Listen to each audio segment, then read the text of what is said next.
Saludos Puerto Rico y compañeros y compañeras que están en la diáspora.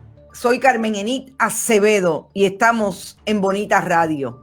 Este es un programa especial, una entrevista que vamos a realizar de cara a las elecciones generales de noviembre, tal y como hiciéramos con las primarias. Vamos a proponer los temas en profundidad para que usted tenga información y aquellos que van a votar, aquellos ciudadanos que están en el país, próximas elecciones del 3 de noviembre, tengan información con los actores de la noticia, las personas expertas en diferentes temas, para profundizar, ir sobre aquello que está siendo importante a la hora de que los electores salgan a votar. Y como siempre les digo, compartan esta información, este proyecto que estamos delineando desde Bonita Radio necesita el impulso de nuestras audiencias. Compartiendo el contenido se logra. También pueden compartir los contenidos a través de todas las redes sociales. Pueden participar del proyecto a través de bonitasradio.net, apoyando y donando a través de tarjetas de crédito o PayPal en la página de Bonita Radio. También en Fundación Periodismo 21, ATH Móvil, pueden hacer lo propio, y envío de cheques o giros postales a través de Fundación Periodismo Siglo XXI, PMB 284, PO Box 19400, San Juan, Puerto Rico 00919-4000. Y hoy tenemos una entrevista alrededor de lo que ha sido un tema importante para la producción de información, una mirada a lo que es la fe, la religión, y por segunda o tercera ocasión Puerto Rico tiene en las elecciones generales un grupo que se denomina religioso, que parte de una persona de candidato a la gobernación que se autodenomina pastor, de una abogada que alega ser especialista en derecho canónico, eso obviamente desde la postura de la Iglesia Católica, y así sucesivamente trae la fe y todo lo que se relaciona con, en este caso, la fe cristiana, de frente a lo que es la discusión pública, que no es la primera vez que ocurre en Puerto Rico. Pero estamos ante un proyecto Dignidad que se organiza aparentemente después de que el Partido Nuevo Progresista le hiciera unas promesas en la campaña del 2016, cuando Ricardo Rosselló Nevares era candidato a la gobernación, sobre todo alineadas a dos asuntos que estaban siendo discutidos públicamente a partir de la reforma del Código Penal, todo lo que tiene que ver con el derecho al aborto y la figura del no nacido, además de un asunto puntual que viene discutiéndose ampliamente en Puerto Rico, desde los movimientos de mujeres hasta penetrar en la opinión pública por razón de la violencia machista, la educación con perspectiva de género.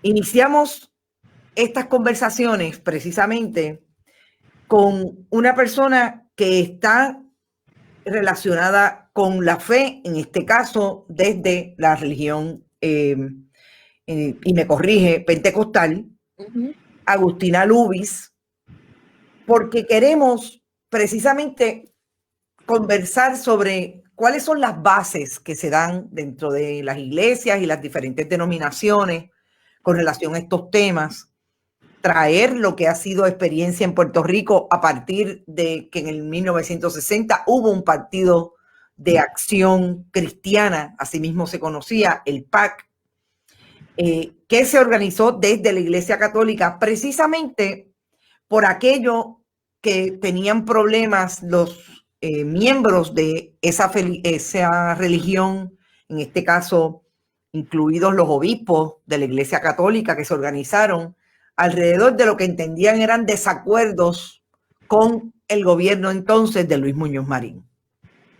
Y para eso, Agustina Lubis, que es pentecostal, tiene un bachillerato en biología, es tecnóloga médica, cursó estudios en la Universidad de Puerto Rico, recinto de ciencias médicas, una maestría en divinidad del Seminario Evangélico de Puerto Rico y un doctorado en teología sistemática de la Universidad Teológica, precisamente de la Iglesia Luterana en Chicago. Es catedrática asociada del Seminario Evangélico de Puerto Rico y directora del programa de doctorado en ministerio.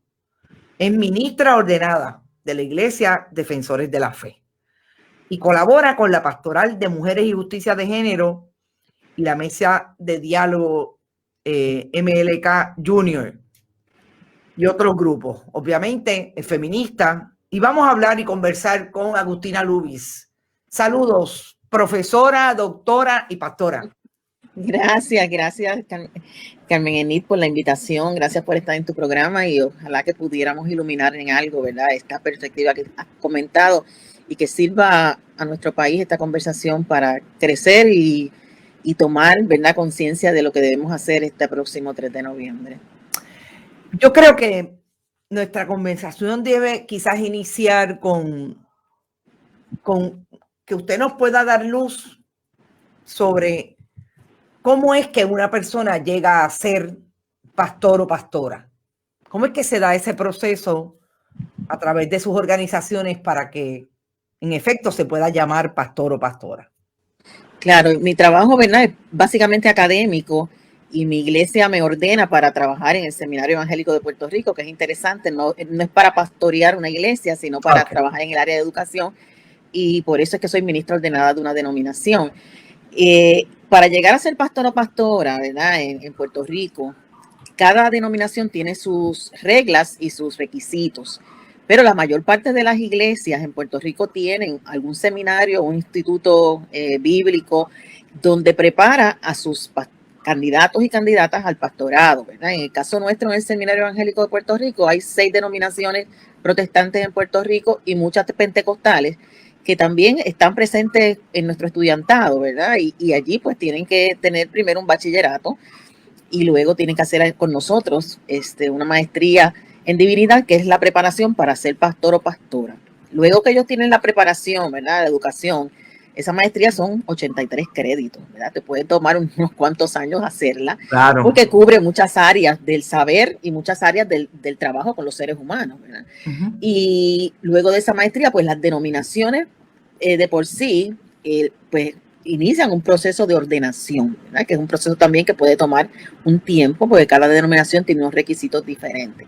Pero básicamente una persona que va a ser pastor o pastora tiene primero que tener un llamado de Dios desde nuestro lenguaje, ¿verdad? Tiene que sentir la vocación de hacer ese ministerio y luego pues tiene que prepararse para eso y su denominación tiene que reconocer esa preparación y proceder a la ordenación según sus reglas. Fíjese que usted me habla de, es un proceso obviamente que está reglamentado, podemos decir regulado, o se deja dependiendo de cada denominación. Cada denominación tiene sus iglesias, ¿verdad? Pero todas las que van bajo una denominación tienen que seguir las mismas reglas. Entiendo. O sea, pero hay iglesias que se crean, ¿verdad?, no bajo ninguna denominación. Hay muchas iglesias no afiliadas, independientes, como le dicen algunas, ¿verdad? Yo nunca digo independiente porque no puede haber una iglesia independiente de Dios, ¿verdad? Pero no afiliadas, no se afilian y entonces tienen el problema que no rinden cuentas, ¿verdad? Esas iglesias afiliadas tienen sus beneficios, pero una de las desventajas es que no tienen a quién rendirle cuentas. Por lo tanto, estas regulaciones que se dan en las demás denominaciones no las tienen que seguir. O sea, si quieren pueden decidir que no van a estudiar sus candidatos, si quieren pueden decidir que el proceso va a ser de un día para otro. O sea que las iglesias no afiliadas tienen esa libertad, ¿verdad?, de tomar las decisiones que tengan que tomar, que me imagino yo que casi ninguna en este momento de la historia lo estará haciendo porque el riesgo que se corre es muy grande cuando se trata de trabajar con personas. lo mínimo que uno necesita es una preparación, ¿verdad? Claro. ¿Sería correcto decir que esas llamadas independientes están lejos de las iglesias históricas? Hay una gran diferencia, sí. Hay una gran diferencia precisamente en términos organizativos, en términos eclesiásticos, en términos de gobierno, ¿verdad? De las iglesias. Hay una gran diferencia. En términos de demandas, ¿verdad? A sus candidatos y candidatas. Un estudiante nuestro, en una de nuestras denominaciones que son auspiciadoras del seminario, que son iglesias protestantes históricas, que ha estado con nosotros más de 100 años, ¿verdad? El seminario tiene más de 100 años, ahora mismo cumplió 101 años. Un candidato tiene que pasar por todo ese proceso educativo, pero también tiene que pasar por exámenes de la denominación, tiene que pasar por un examen psicológico, tiene que pasar por exámenes financieros para saber cómo administra sus finanzas personales, porque nadie que no pueda administrar sus finanzas personales puede administrar las finanzas de Dios, ¿verdad? Así que de lo que tiene que ver con el ministerio. Así que son muchos los procesos. Entonces, en algunas iglesias independientes lo cumplen, ¿verdad? Dentro de sus parámetros, pero hay unas que no cumplen con ninguno de estos parámetros. Y entonces ahí hay una diferencia bien grande.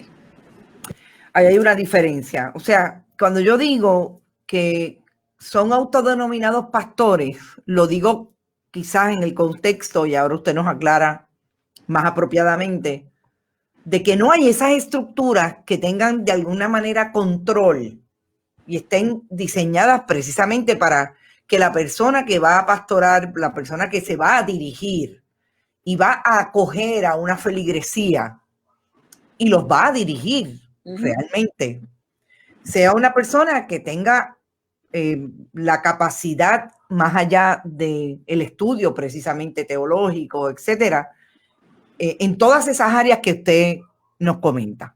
Claro, no solamente los estudios, ¿verdad? Tienen que tener también una práctica pastoral, porque luego de los estudios ellos tienen que hacer como una práctica, como lo hacen los médicos, los tecnólogos médicos, todas las personas que van a trabajar con gente, porque estamos bregando con un ser humano, ¿verdad?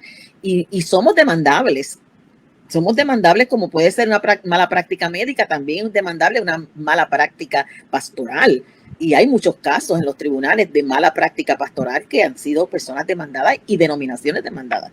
Así que el control que se tiene, ¿verdad? Y el cuidado que se tiene con esto es bien serio. Y en muchas denominaciones que no son afiliadas, pues no siguen este proceso. Sencillamente con una persona decir que está motivada a ser pastor y pastora, a veces es pastor y pastora, ¿verdad?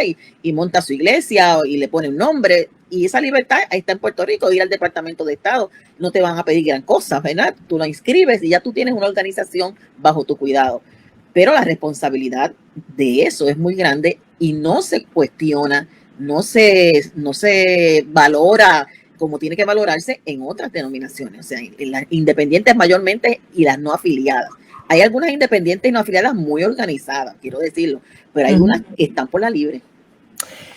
¿Usted diría que en la discusión ahora mismo que está dirigida por grupos, y me voy a ir quizás a retrotraer a la elección, a la campaña electoral del 2016, fue bien visible la intervención de llamados apóstoles, como por ejemplo Wanda Rolón, de la que era, yo diría que está bastante echada a menos, una organización religiosa en el área de Carolina, que dirigía en aquel momento Rodolfo Font. Moisés es el hermano. Y hoy dirige su hijo. O sea, hubo unas intervenciones, incluso tenían participación mediática, a donde iban políticos a hablar y a compartir las alegadas ideas que tenían que iban a traer a la administración pública cuando ganaran las elecciones. Esas dos organizaciones, Fuentes de Agua Viva y el Sendero, la Senda, se me olvida finalmente porque nunca he entendido bien cuáles son los nombres. La Senda Antigua, algo así es el nombre. La Senda Antigua. Son organizaciones independientes, no cumplen bajo ninguna denominación.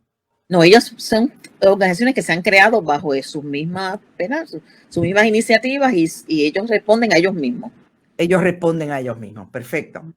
¿Usted diría que la diferencia entre las históricas o aquellas que están en efecto organizadas con unas estructuras más o menos parecidas a las históricas, que tienen todo este nivel de control, de estudio, etcétera, etcétera? La diferencia es precisamente en entrar en el diálogo político partidista. Hay una tendencia en América Latina y la hemos visto también aquí en Puerto Rico, de que esos son los grupos que quieren participar más de la vida política partidista, ¿verdad? Porque la vida política pública, todos los ciudadanos y ciudadanas tenemos derecho a participar, seamos de cualquier afiliación o de cualquier confesión de fe, ¿verdad? Cualquier religión. Pero en el aspecto político partidista hay una tendencia clara a que grupos independientes son los que están participando más en América Latina, y hemos visto, hay una historia larga, ¿verdad?, de la participación de estos grupos en América Latina a raíz de todo, a lo largo de toda América Latina, ¿verdad? Y hay unas historias muy terribles también de estas afiliaciones con los grupos partidistas. Yo estoy de acuerdo que las personas de fe participen, ¿verdad?, en la vida pública, porque somos ciudadanos.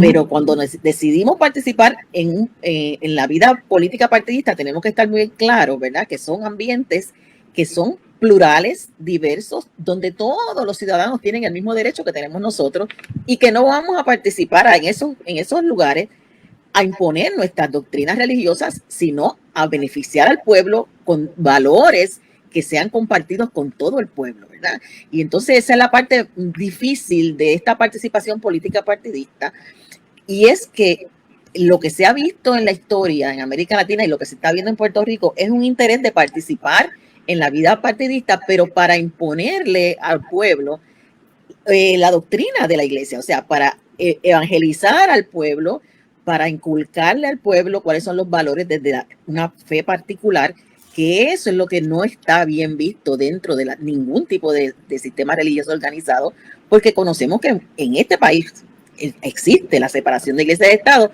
y esa es la manera en que todos los constituyentes de este país pueden recibir igual derechos, igual oportunidades, sin ningún beneficio por razón de su fe. O sea, eso es lo que todos aspiramos, un lugar donde se trabaje de esa manera.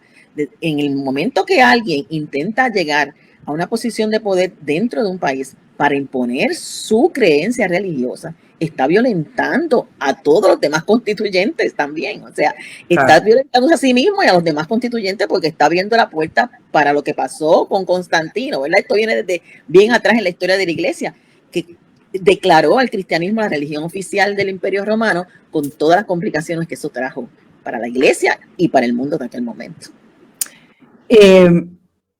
Cuando uno habla de la perspectiva histórica, está hablando evidentemente de educación. Porque aquilatarla correctamente, pues obviamente supone que uno tenga unos accesos a la educación, no necesariamente finalmente formal, pero por lo menos unos accesos que pueda tener exposición a lo que ha pasado en la historia, a lo que ha pasado en el país con relación a esa intervención de unos grupos específicamente para imponer esas visiones, etcétera. ¿Le parece a usted que también en esa historia que se da en Latinoamérica, como usted dice, yo también establezco que se da en Estados Unidos? En Estados Unidos también. De una manera igual desde el punto de vista de imponer, pero también desde el punto de vista de una visión más capitalista del asunto iglesia y del desarrollo de la fe, etcétera. Pero yo me pregunto si podríamos decir que lo que ha pasado en Puerto Rico también tiene que ver con una imposición de estas denominaciones, de que son las que educan a sus feligreses y no puede haber otra educación en todos los renglones de la vida, que no sea la que le da el ministro, ministra, sacerdote, pastor, pastora, en el caso de los nuevos Wanda Rolón, etcétera, apóstoles. Sí, obviamente, ¿verdad? Una fe, cualquier fe, que no permita que la persona pueda ser libre, que no permita que la persona pueda pensar, que no permita que la persona pueda amar. O sea, una fe que impida que otro ser humano que sea diferente a ti no pueda ejercer todos los derechos que tú tienes como ciudadano, no puede estar siendo quien gobierne los países, porque va en contra precisamente de los elementos más básicos de cualquier fe, que es la libertad. Y entonces esa actitud paternalista, yo le llamo, ¿verdad?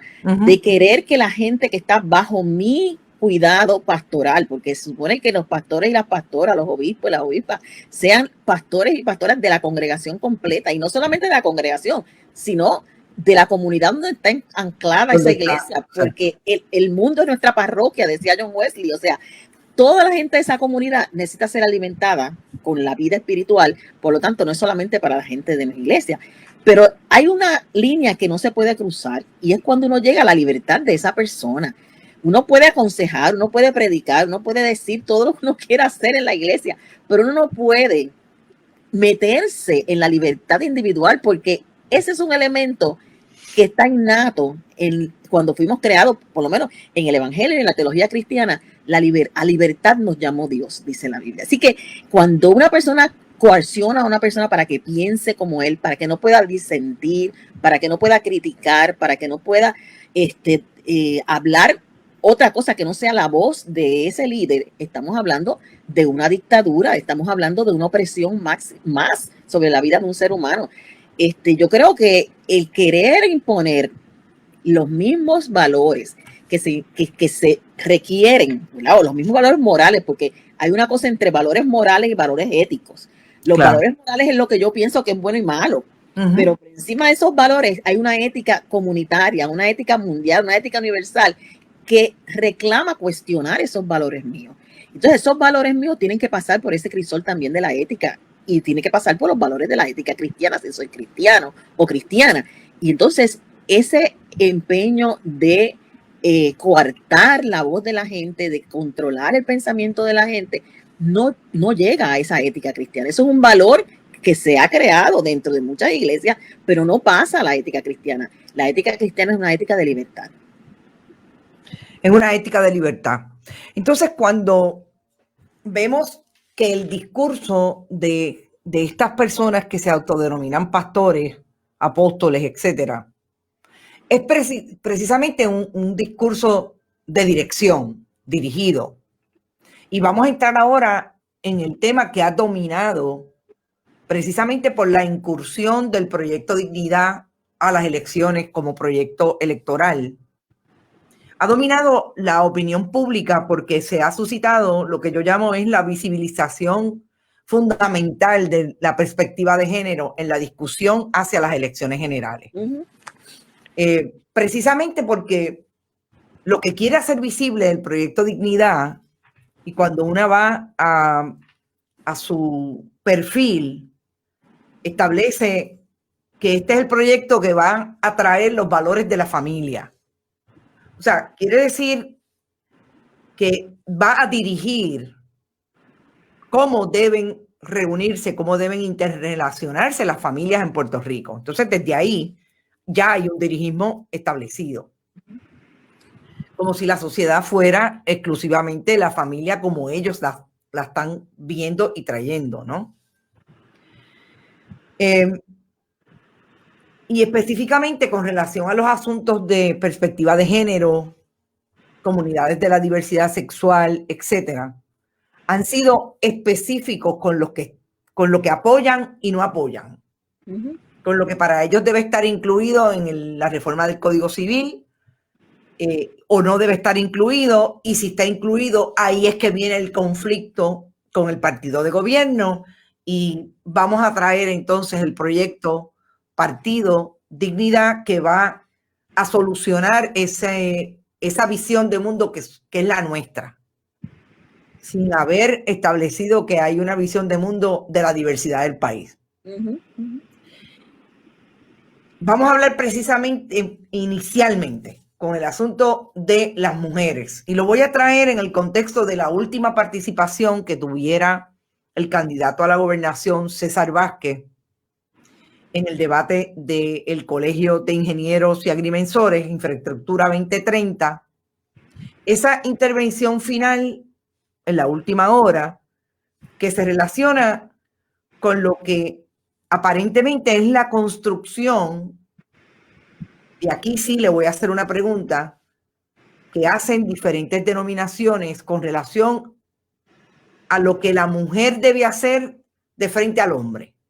Cómo se debe comportar la mujer, y hay diferentes alusiones bíblicas que ellos hacen con relación a ese obedecer. Y es que César Vázquez tuvo una intervención con la colega periodista Ada Torres Toro y le llama la atención, un poco en tono de regaño, de que ella lo está interrumpiendo. Y la primera pregunta sería, ¿dónde en la Biblia dice que la mujer tiene que obedecer al hombre? O si lo dice, ¿cuál es el contexto? Pues claro, muchas de las normas, de las doctrinas, de las enseñanzas de las iglesias se basan en que tenemos un libro sagrado. El cristianismo tiene un libro sagrado que se llama la Biblia, y ese libro sagrado, ¿verdad?, es utilizado muchas veces para liberar a la gente, pero también se ha utilizado para oprimir a la gente, porque en ese libro hay de todo. Hay un mensaje de liberación y una revelación de Dios maravillosa, que el mismo libro dice que está puesta en vasos de barro. Y los vasos de barro somos los seres humanos que escribieron, los seres humanos que reflexionaron y que dejaron plasmados sus experiencias con Dios en ese libro. El libro no es un libro de sexualidad, la Biblia, no es un libro de geografía, no es un libro de ciencia, no es un libro de historia siquiera, no hay nada cronológico que se pueda seguir. O sea, el libro es un libro de teología, de una reflexión humana sobre lo divino, sobre experiencias de Dios. Así que esas personas que reflexionaron no dejaron de ser seres humanos, estaban sujetos a una cultura, a una educación, a una visión de mundo, a un conocimiento científico limitado a ese tiempo. Entonces, en ese libro hay dos libros. Está el libro del cristianismo, el Nuevo Testamento, y está el libro sagrado del judaísmo, que nosotros le llamamos Antiguo Testamento, pero ellos le llaman de otra manera. Eso de antiguo lo decimos nosotros los cristianos, y ellos lo entienden como algo despectivo, porque estamos diciendo lo de nosotros es nuevo, lo de ustedes es viejo, ¿verdad? Pero ellos le llaman la Torá. Pero ahí está ese libro del judaísmo. Mucha gente lee ese libro y lo aplica al cristianismo, ¿verdad? Que eso es un brinco bastante difícil.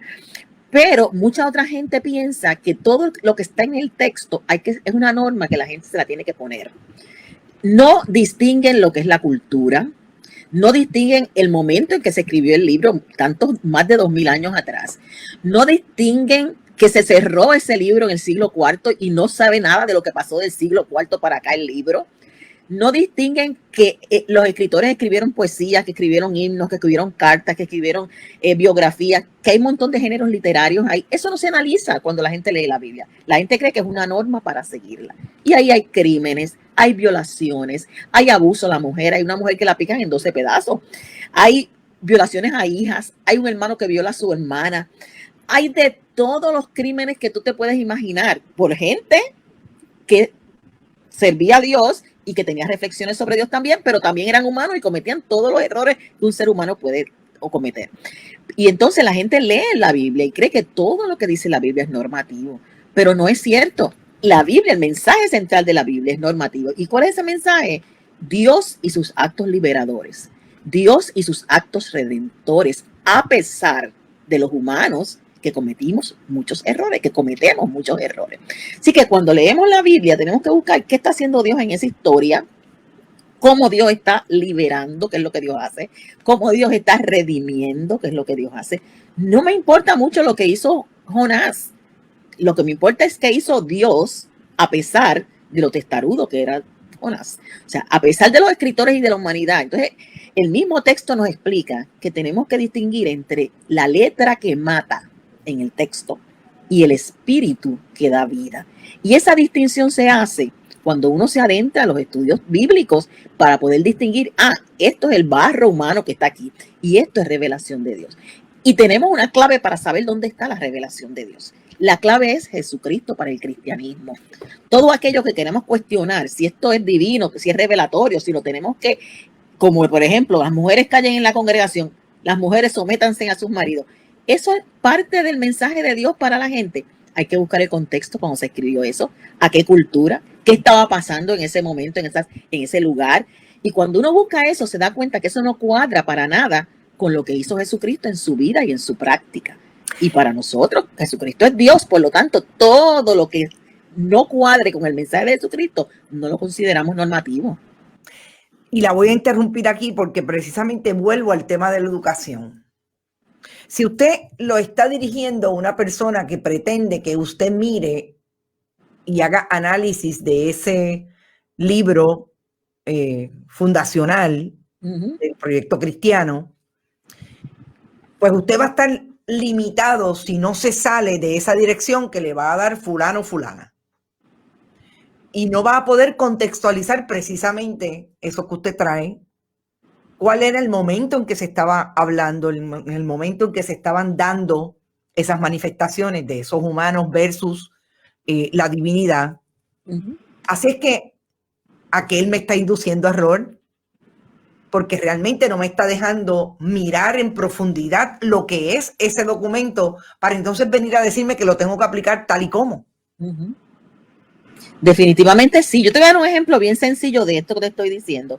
Nosotros predicamos mucho y yo oigo muchos mensajes acerca de la mujer samaritana que estuvo en estos días en boca de alguien, ¿verdad?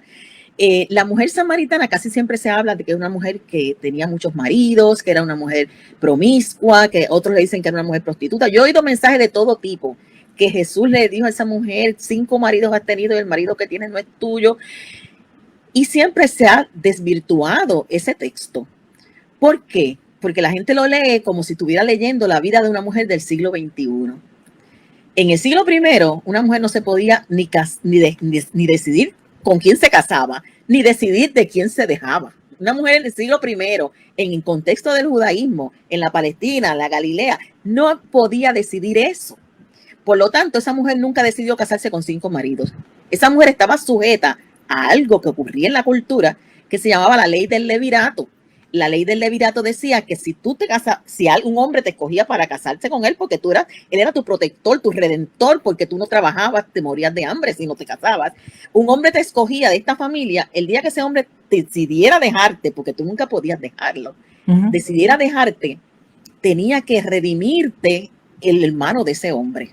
Y si ese otro hombre tampoco te dejaba por la razón que fuera, el otro familiar más cercano, en la misma familia. Así que esta mujer había tenido 5 de la misma familia que habían querido estar con ella, la habían querido redimir y después la abandonaban.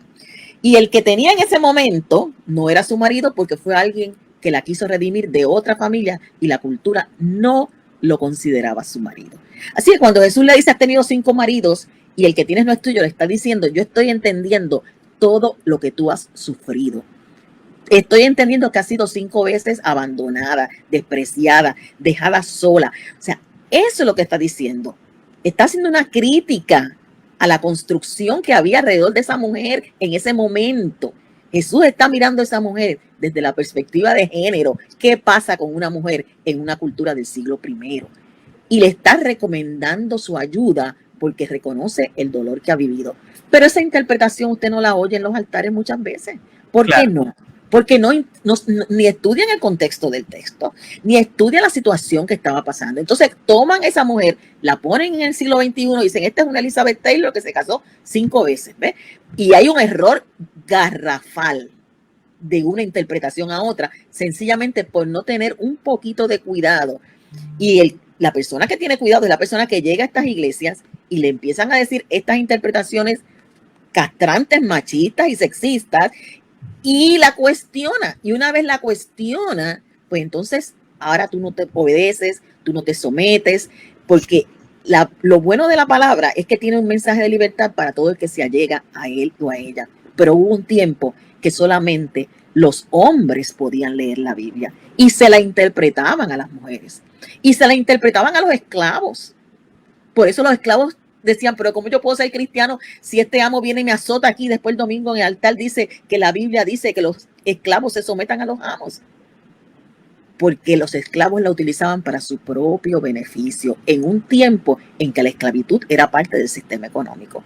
Pero cuando uno mira y lee a Jesucristo, que liberó a la gente de su enfermedad, de su esclavitud, de su opresión, se llamara como se llamara la persona, fuera quien fuera, entonces uno entiende que eso no cuadra con el mensaje del evangelio y empiezas a cuestionar eso que te han enseñado, y para eso hay que tener un poquito ¿verdad? Hay que tener un par de neuronas para decir, aquí hay algo que no me cuadra. Y cuando uno cuestiona, pues entonces la gente que posee el poder no quiere dejarte ir, quiere que te quedes sometido o sometida a esa interpretación que te ha lastimado, que te ha esclavizado, pero nadie puede permanecer en opresión por mucho tiempo. Entonces ahí es que viene el problema, ¿verdad? De esas interpretaciones y esas lecturas. Hay gente que la acepta y las recibe porque otro piensa por ellos, y hay gente que les gusta que piensen por ellos, pero los que piensan por sí mismos la cuestionan y encuentran el mensaje de libertad que está en el evangelio. Fíjese que llegamos entonces a un punto de cómo es que estas independientes, no les voy a decir denominaciones, encuentran visibilidad y son muy efectivos con diferentes grupos y diferentes comunidades. Precisamente usted de Canóvana, sí. El área este es el área de más penetración del fundamentalismo religioso en Puerto Rico. Y según lo que he podido estudiar a base de la creación de diferentes organizaciones independientes, Humacao tiene quizás el número de iglesias mayor por espacio geográfico. Tiene mucha penetración en términos de esos espacios político-partidistas. Ahí vemos un Partido Nuevo Progresista que tiene incluso denominados apóstoles y mujeres de Dios candidatas, y ya hoy una senadora. Tiene otra por razón de una elección especial. Las iglesias históricas le parece que han sido tímidas en asumir una postura más visible para hablar de estas diferencias entre unos y otros y que la gente pueda entender ese mensaje liberador del cristianismo versus este otro que amarra la libertad de la gente. Pues fíjate, Carmen, hay muchos factores, ¿verdad? Yo veo que es multifactorial esto. Uno de los factores, como te digo, el Seminario Evangélico de Puerto Rico lleva 100 años allí, allí al frente de la Universidad de Puerto Rico, donde todo el mundo lo ha visto, ¿verdad? Y ha sido vocal en muchos asuntos que se relacionan con la vida pública. Ahora mismo nosotros tuvimos un pronunciamiento en contra del racismo, hemos tenido pronunciamiento esta semana pasada en contra de la violencia de género, y esos pronunciamientos pues se ponen en las redes, se ponen en la página web del seminario, pero los periodistas a veces no nos interrogan con respecto a esto. O sea, a veces los que toman la pantalla siempre, la televisión, son las personas controvertibles en estos asuntos, y personas que por su poder económico, porque claro, cuando tú tienes poder económico, tienes poder también de acceder a los medios, claro. Y entonces son las personas que más visibles son. Pero sí hay una iglesia en Puerto Rico, y dentro del pentecostalismo hay iglesias también. O sea, dentro del protestantismo histórico, dentro del pentecostalismo, dentro del mismo catolicismo romano, hay iglesias que están haciendo este trabajo que toma tiempo. Esto no se hace overnight, ¿verdad? No sé, claro. Tú coges un título y sigues por ahí caminando, toma tiempo, pero que lo están haciendo con la gente, porque no podemos subestimar la capacidad que tiene nuestra gente, nuestras iglesias, de cuestionarse los estilos, de cuestionarse el racismo, de cuestionar el machismo, el sexismo, la opresión que sufren las mujeres, la opresión que sufren los niños, las personas ancianas. O sea, ese cuestionamiento hay gente que se lo está haciendo, y ve a unas iglesias muy silenciosas con respecto a estos temas y se los cuestiona. Yo creo que las iglesias protestantes han hecho trabajo en este sentido, y las iglesias pentecostales más abiertas a los temas estos y más conscientes de su responsabilidad social lo están haciendo, pero la mayor parte de los grupos están enfocados solamente en esta cuestión del culto,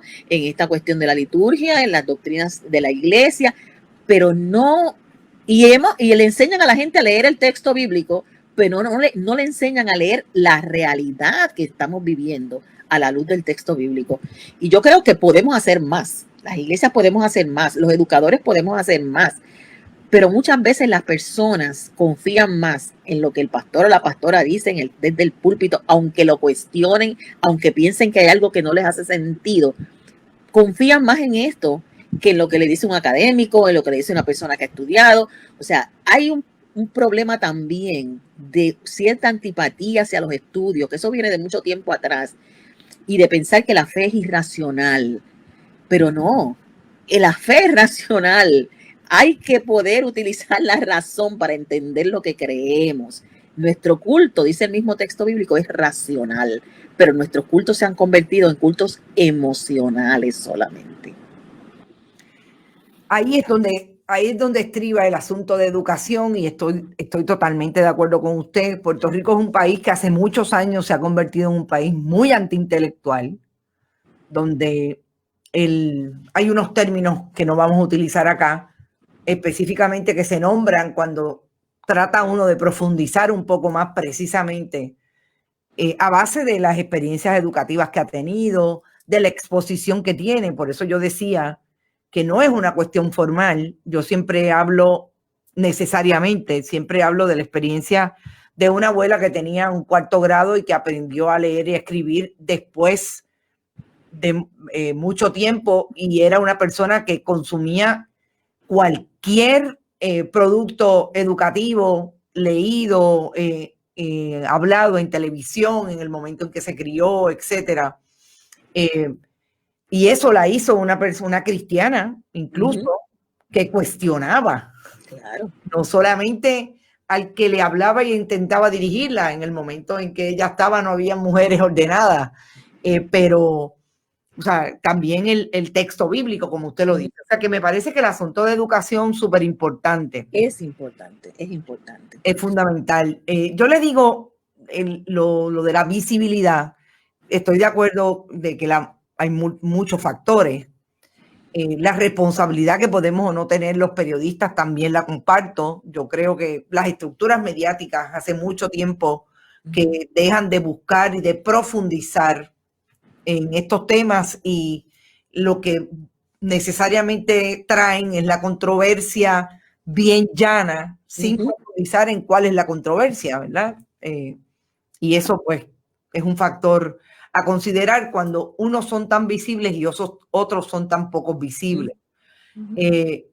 ¿A usted le parece que de cara a las elecciones generales el tema de la perspectiva de género, y ahí ahora vamos a incluir lo que son las comunidades de la diversidad sexual, LGBTQ, es un tema traído porque Proyecto Dignidad está presente, o porque definitivamente los niveles de violencia y los niveles de la discusión pública han llegado a un punto que, estén ellos o no estén, iba a ser un tema importante, perspectiva de género, fe, de cara a las elecciones? Pues yo creo, Carmen Enid, que desde las elecciones pasadas, ¿verdad? Esto viene ya cultivándose, ¿verdad?